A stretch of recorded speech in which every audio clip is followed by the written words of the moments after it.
habitants de Toulouse qui ne vous reconnaissez dans aucun des deux genres. Au moment où vous visionnez cette vidéo, vous avez probablement pris connaissance des résultats du premier tour des élections présidentielles et n'avez pu que constater l'ignominie, que dis-je, la mascarade dont vous avez été les otages. Soyons brefs, je ne figure pas au second tour de la présidentielle. Je le sais, le sentiment qui domine chez vous, c'est celui du vol. Que dis-je? Du viol de la démocratie. Ce spectacle d'injustice vous répugne, et je sais que nombre d'entre vous entendaient déjà prendre les armes pour obtenir dans la rue ce que l'establishment nous refuse dans les urnes. Je pressens cette clameur populaire, ce soulèvement civique.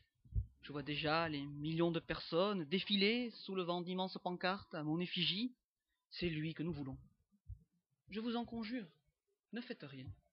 Si le choc de cette élection est terrible, les indices nous permettaient d'induire que jamais l'ordre établi n'autoriserait que notre voix pût librement se faire entendre.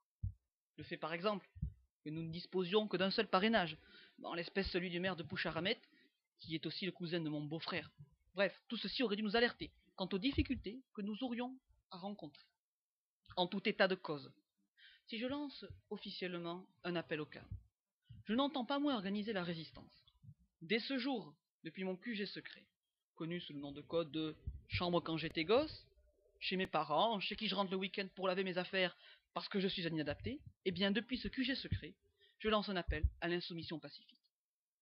Le second tour des présidentielles verra s'affronter M. Nicolas Cartosi de l'UMP, Union pour un maintien du Pouilleux, à M. François Mimolette du PS. Le poker, c'est super.